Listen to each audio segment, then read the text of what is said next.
welcome to Ignite Studio. My name is Jeremy Chapman. And I'm Chaitanya Sreen. So today we've got a really great show in store. We're going to talk about the new user experiences in Windows 10.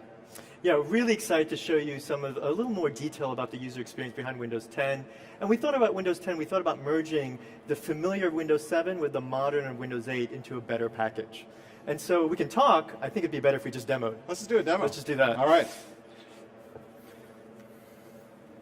Okay, and the first thing I'll show you is, well, I like to start with Start. So I'm going to go here to my trusty Start button. And what you'll see here is the latest iteration of our Start menu. And there are a few changes you'll see. The first is on the left, you'll see that very familiar MFU, what we call the MFU. It's the most frequently used applications. And of course, you can see the recent things that you're using. And we also brought back a jump list. It's a very popular request that we've had from many of you. So you'll be able to click on here and quickly see the very frequent files or folders you've been using in Explorer. Beneath that, you'll see some of the system settings. We had a lot of feedback in previous flights where people didn't like power at the top of the menu, and so we brought a lot of those system controls very clear, very easy for your mouse reach. Now, the reason I love Start is because it really embodies this familiar and modern element. So on the left, you see the very familiar kind of Windows XP, Vista, and Win 7 feel and look. And on the right, you see those portions of Windows 8 in live tiles. And this is really your area to customize, and so you can easily drag apps out here. It's very easy to pan and get to these live tiles. Now the funny thing is, when we first started showing the Start screen back in September, I guess it was, people said, yay, love the Start screen, rather Start menu, and the first question they immediately had was, how do I make it bigger? And we said, but you just asked for a smaller menu and you want it bigger. And the funny joke is, the right size of Start is the size that you want. And so it's really easy to customize Start and slide it and reorganize it as you'd like. And so that's just a quick taste of the new Start experience here. I'll also transition to Cortana. You've all heard of Cortana by now, and it's very easy to invoke Cortana. You just click on this search area, and you'll notice some of the transitions we've been working on. So here's a Start menu, here's Cortana. It's a really nice and more fluid experience that we're refining. And what I'll see in Cortana first is what we call the proactive canvas. This is really Cortana knowing me really well, and she's able to make suggestions about things I may be interested in. So I've even done a search, and Cortana is showing me information that I may find relevant. So that's really exciting. Another thing I'll show you is something called the Notebook. Now, when the team that made Cortana were designing her, they actually spent time speaking to real live assistants, because we think Cortana is the best personal assistant for you. And one thing we noticed when talking to these assistants, they often had notebooks on the people they work with, be it digital or physical notebooks. And Cortana has the same concept. And so let me go to the notebook right here. And what is a notebook, you ask? Well, the notebook actually shows you everything that Cortana knows about you. It's our belief that for a personal assistant to be really personal, not only does she know you, but you should have very explicit control over the personal information that Cortana knows. So it's very easy for me to add and remove items. So for example, I could easily customize the finances and the stocks I'm tracking, or my food preferences if I'm a vegetarian or not. Cortana will actually take that information and make suggestions, or things like my daily routine and where home is and where it's not. And so Cortana not only is personal, but she lets you control the information that you have about, that she has about you. Cortana is also really good at searching for your files. And so what I'm going to do is I'm going to search for a PowerPoint presentation, and I'm not really sure where it is, so I'm going to just use Search My Stuff. And you notice what she does really quickly. She's actually able to find a bunch of PowerPoint presentations I have, not only locally, but also on OneDrive. In one just seamless experience, comes right at my fingertips. Very, very convenient.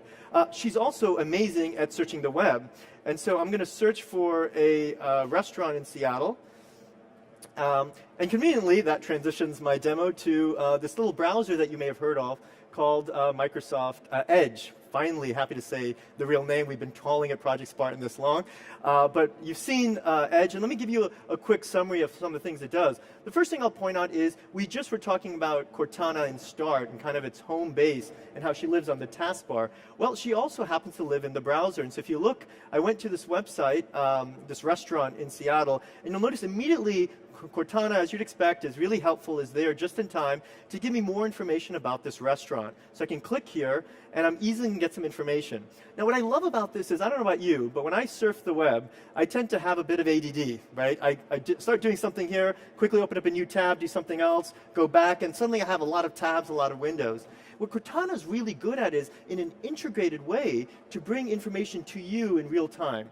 And that just means less clutter for you to clean up afterwards. So this is one example. Another example would be if this has ever happened to you, I'm looking at the menu. Now, I love food, but every so often I come across food that I just don't recognize. And so here is a dish that I will not even try to pronounce, and I'm not really sure what that is. And I can just right-click and ask Cortana. And like that, she can quickly look up this type of stuffed rice balls. That actually sounds really good. But you notice in the traditional world, you would have to open up another tab or another window and have to do that search. But with Cortana, your information is right at hand.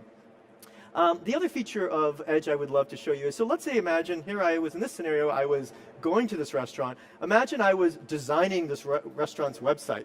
Let's just put on a different hat, if you will. And in this case, let's say Jeremy and I are collaborating, and so I have this website, and he's given me this initial mock-up, and I'd like to give him some feedback on this. Well, what's really cool are these ability to take these web notes. And this is really about Edge making the web yours and really personal. And so what I could do is, I can click on this icon here, and I can actually mark up this page. And the way I love describing this is, if you guys remember back in the day when you used Word and you discovered Word had this great commenting feature. Everyone remember that? And you're like, wow, I could leave comments exactly in place and then send it to someone. Well, think of that, but for the web. And this is really exciting. So I could mark this up with touch. So I can actually just circle something because we love circling. I could also use mouse and keyboard if I don't have a touch device. And just like Word, I can select something and say, hey, you know what? This is kind of, if I could spell, this is kind of hard to read. And I can leave this note for him, save this website, and using the share charm, package it up and send it to him. And so today, you tend to open up an email, reference very awkwardly a website, maybe take screenshots. But with Edge, everything just is built in, and it feels really, really great. So I just wanted to show you some quick things about the browser. Let's change gears more so. So we've got even some more things that we're doing around universal apps as well, right? So right. Can you show us some more there? Right, yeah. And so what I'm going to do is here I'm going to, it turns out Edge actually is a universal app, but I'm going to close Edge, and I'll be back to there in just a moment. I'm going to open up the News app, and one of the biggest pieces of feedback we got when we designed Windows 8 was, people really liked Windows 8 on a touch device, but when we were on their mouse and keyboard devices, they wanted their apps to work in a more predictable way. And so the first thing we did when we designed 10 was make sure these store apps, these Windows universal apps, work like you would expect them to do. And so here, for example, I have 2 store apps, and you'll notice they're windowed. And what's great about this is, from a user perspective, they work just like you'd expect to. And from a developer perspective, well, the developers love this because this means that their apps have even a greater chance of being used because users don't have a learning curve. And so the first thing I'll show you with these apps is, you guys familiar with Snap? Who here knows Snap from Windows 7? Do we have Snap fans here? Okay, I love that enthusiasm. And so what I'm going to do here, I'm going to take this app and I'm going to snap it, and just like Windows 7, as you'd expect, and like Windows 8 it works. I could even resize this app to make it really simple to use. I can open up another app, and I'm going to show you this new feature called Snap Fill. And so what I can do is I can take this app and I can snap it to the right, and you notice it didn't go 50-50, it filled the remaining space. It's a subtle thing, it's a little thing, but it's the type of things that we want to really optimize to make Windows 10 just super productive.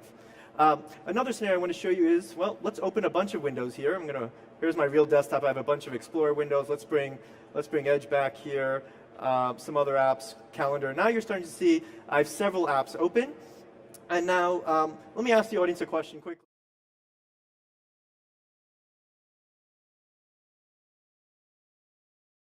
If you snap one app, do you want to think what they do next? Yes, we have a very, very smart gentleman in the front row who says, you probably want to snap another app. Well, the data does support that hypothesis, and so we invented something called Snap Assist. So if I take this app and I snap it, well, Windows will suggest other windows I have open, and it's really effortless to just click on one of these windows and it just snaps it. This is really great for multi-mon too. When you have multiple monitors and you snap a window, we'll actually show you all the windows across all your desktops, so you don't have to go there and grab it, it'll just appear. So that's another thing that's really cool about Snap Assist. The last thing I'll quickly show you, as we're almost out of time, is something called Continuum. Now, we're going to talk a lot more about Continuum later, but what I quickly want to show you on this device, this is a 2-in-1 machine. This is a Surface Pro 3. And what I'm going to do here is I'm going to simply disconnect my keyboard. And upon doing so, you'll see a notification fires.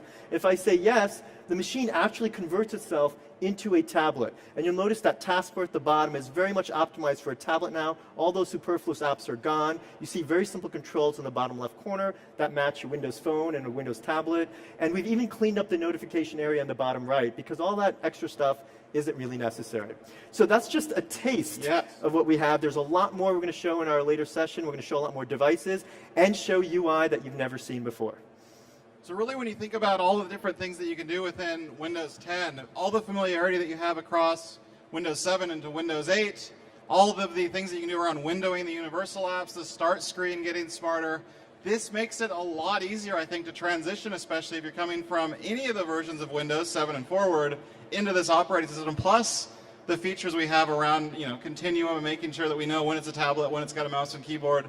Very, very exciting stuff. So I know that you've got a session coming up this afternoon where you can go even deeper. Of course, this is just a taste. There's a lot more to see in terms of Windows 10. I'd encourage everybody to download that and start using it today and really testing it and giving us your feedback. That's about all the time we have for today's show. Thank you, everybody, for watching, and goodbye for now. Thank you.